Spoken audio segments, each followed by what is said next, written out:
Hey guys, what's going on? The ranker's back. Back in the New York.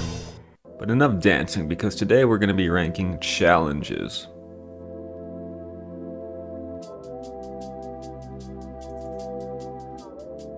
The feeling of boredom and peer pressure are very powerful. They can have you engaging in activities such as trendy challenges. Challenges that could range from fun and games to life-threatening. Minor popularity and views also play a factor. But are these challenges really that dangerous? Let's see. The tier list is as follows: fun and games, slightly risky, too risky/stupid, and death. First up, we got the Cinnamon Challenge. The Cinnamon Challenge is probably the oldest one on here, dating as far back as 2001, but it gained more popularity in the mid-2000s. Eventually, it reached its peak in 2012. The objective is to see if you could swallow a spoonful of cinnamon. Now here's the thing, cinnamon is hygroscopic, meaning that it will absorb water molecules from its surrounding environment. The absorption of saliva will lead to choking, which can lead to lung damage. The challenge never killed anyone, but poison control was called well over 100 times in relation to the challenge.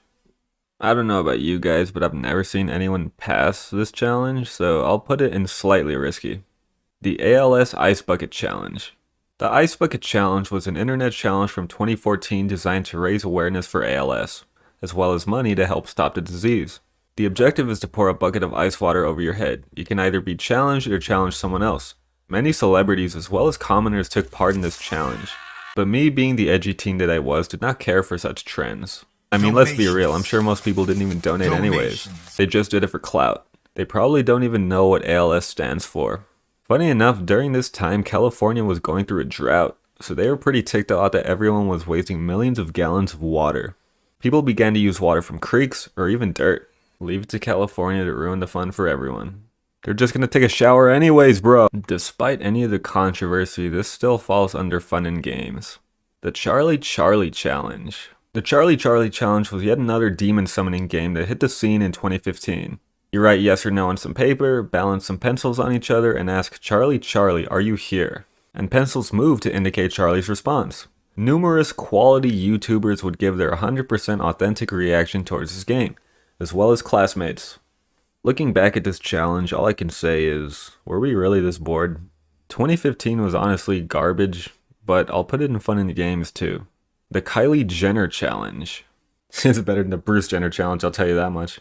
Back in 2014, for whatever reason, people were fascinated by the fact that Kylie Jenner had big lips.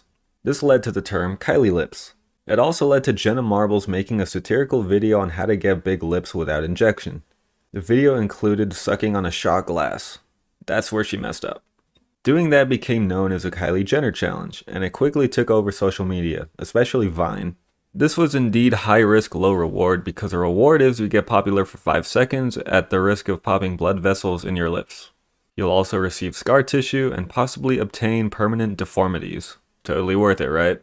These kids don't receive enough attention, that's why they're doing stupid stuff like this. I'll put it in too risky/stupid. The Tide Pod Challenge. 2012 saw the invention of the Tide Pod. It also saw numerous cases of children ingesting said pod. This was because they look like candy.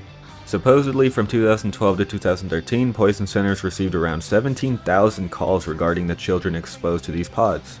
I say supposedly because these numbers are pretty inconsistent, plus I read them off Wikipedia. By late 2015, The Onion posted a satirical article of a kid wanting to eat them, giving it more attention. Then on 2017, College Humor gave it even more attention by posting a satirical video of someone eating them. Finally, in 2018, the term Tide Pod Challenge would be coined by YouTuber the Aaron Swan 669. They started eating them on social media, and the rest is history. How can people be so stupid, man? Like, I don't understand it. Hop goes the world indeed. Too risky/stupid. You probably can't tell from the picture, but this is a COVID challenge, aka the Coronavirus Challenge. Now you don't need me to be the one to tell you that 2020 was garbage. And speaking of garbage, two influencers, Ava Louise and Lars, took on the Coronavirus Challenge. Though I would hardly call it a challenge considering it seems like they were the only two to participate. The objective was to lick a toilet seat. That's it.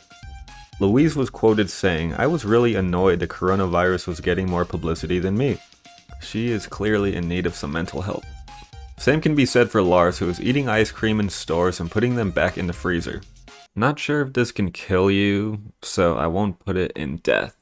Although if you're gonna be doing something that stupid, you might as well be dead. The Benadryl challenge. Benadryl is a pill or liquid that helps you sleep, and I love it. You take one and it knocks you out.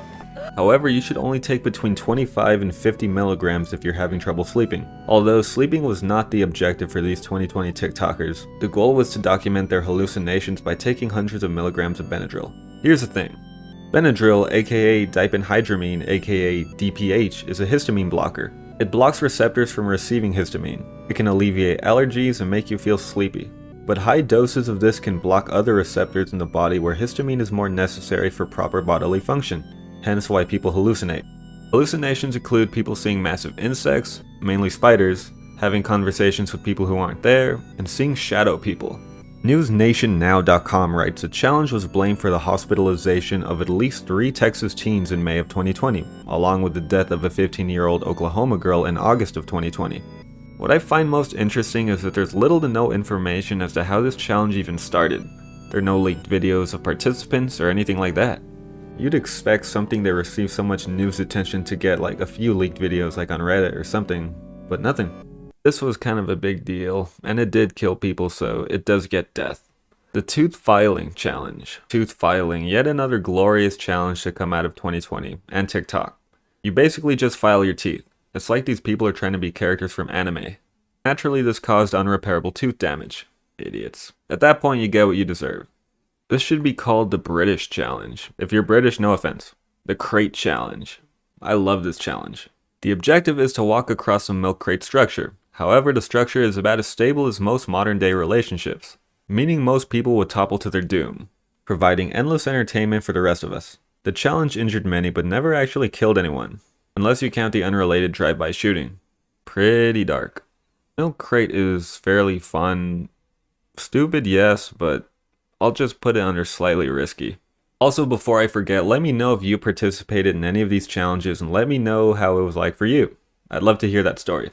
Last up, we got the darkest challenge on here, the Blackout Challenge. This challenge has taken on many names throughout the years. The Choking Game, the Space Monkey Challenge, Suffocation Roulette, the Pass Out Challenge, and now currently known as the Blackout Challenge. Despite the name change, the objective remains the same. You have to choke yourself out to the point of passing out. Unlike any of the challenges I've mentioned so far though, this one has taken the lives of many. From 1995 to 2007, the challenge was reported to kill 82 people, mainly early teenagers. The challenge became a concern again around 2014, but much more now in 2022, due to TikTok. Glorious TikTok. So TikTok blocked the search term. They also got sued by angry parents. I saved this one for last because I think it's the darkest. The challenge has lingered around for a couple of years, but it just sort of pops up when it decides to. Kind of freaky. This one's pretty obvious, so there we go. Alright guys, there you have it, the challenges tier list. It's no secret that most of these were pretty stupid, like, obviously. But like the tier list says, it's not all fun and games all the time, it could be life-threatening. So don't do stupid things. At the end of the day, I believe these people do it because they don't receive enough love in their life, so they have to do stupid things like this for attention. Don't be one of those people, you know, if you're struggling with stuff, just reach out to friends, family, anyone like, anything like that. Besides, on your tombstone, you don't want died of the Benadryl challenge on there, like that's humiliating. Or the COVID challenge, like come on man. But anyways guys, enough talking from me. I appreciate all the growth this channel has been receiving. Hit the like and sub, do all that stuff, I don't know. Peace.